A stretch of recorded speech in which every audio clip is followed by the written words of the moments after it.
Hey everybody, Calamity here, and I got LN30 pulls in Arknights. Pretty nice. Anyways, today's video is going to be all about crowns. Let's talk about the fact that you can buy crowns now in the Paimon's Bargains in the Star Glitter Exchange. This is something that was added in 5.0.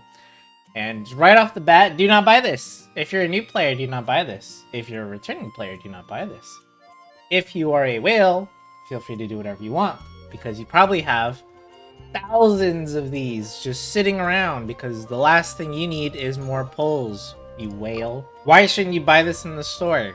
You know, isn't this a good investment in characters? No, it's not actually. In fact, you're better off using your precious star glitter on either a 4-star character of your choice, like right now it's Ningguang or Xingqiu. I would highly recommend Xingqiu if you can afford him or if you don't have him yet.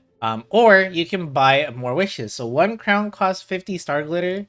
That is the same as a full 10 pull. That's right. Would you rather have one crown to up your damage a tiny bit? Or would you rather have a whole 10 pull in your, in your hands? Yeah, do not buy the crown in the shop. There are plenty of ways to obtain crowns in the game and from events. So every time there's an event, not every event gives you a crown, but you know, some of the big ones do. So always keep an eye out and like try to always complete those as much as you can. Also, if you guys have done any of the exploration in Natland and you turned in your pyro sigils at the stadium, then you already know that that place also gives crowns. So really, really good spot. Also, any previous area as well, like Fontaine or Sumru, those places also give crowns, as well as Inazuma. So always keep an eye out. So what are crowns? What are they used for? For the new players, they're the only way to max out the level of your talents for your character. All 3 talents will need 1 crown to be maxed. To either level 10 or to level 13 if you have constellations that boost their skill or burst up to level 13. So keep that in mind. So if we go over to Zhongli, for example, I could very well use a crown here on the bottom left to get his shield to level 10 or his elemental skill to level 10. And you can see I have 37 crowns. I've been playing this game for a long time, and I do use my crowns. You can see I used it on his burst, but not because you need to use it. A crown is more of a cherry on the top, or an oath ring if you play games like Azure Lane or Girls Frontline and games like that where you can oath your characters. That's kind of like what a crown is. Is it necessary to crown every single character in the game? No, you don't have to.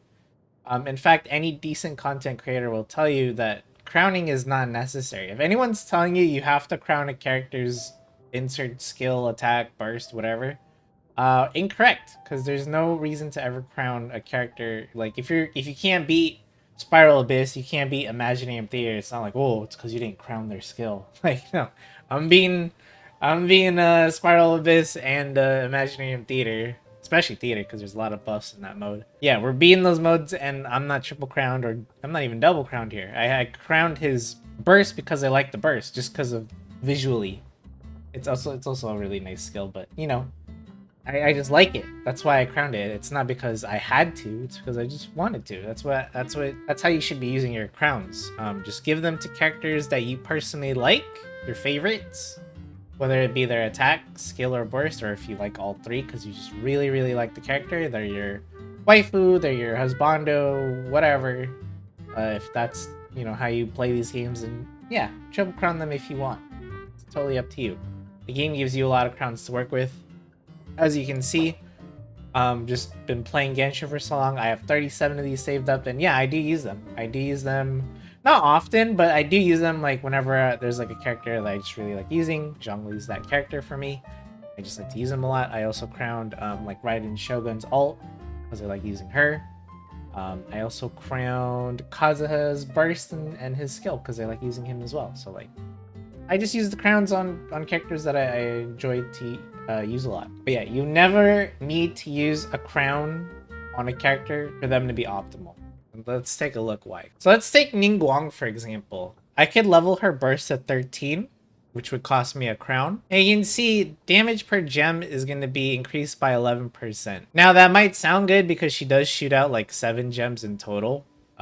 when you have the maximum jades, but this isn't really like necessary. If you want like to see a big damage increase for your character, then you're better off getting another character that increases their damage. So for example, you could get the new leopard lady that's going to come out in 5.1. She probably does more for Geo than crowning your character will do. Here's an example of character that we could crown as well. Here's Jing Shou with his burst. I haven't even crowned it, but if I did, I would get a 6% sword range damage increase. It's only 6%. Yes, there are multiple swords that hit, but again, I'm already happy with how much damage he's doing, and I'm already clearing all the content. There's no real reason for me to want to do this.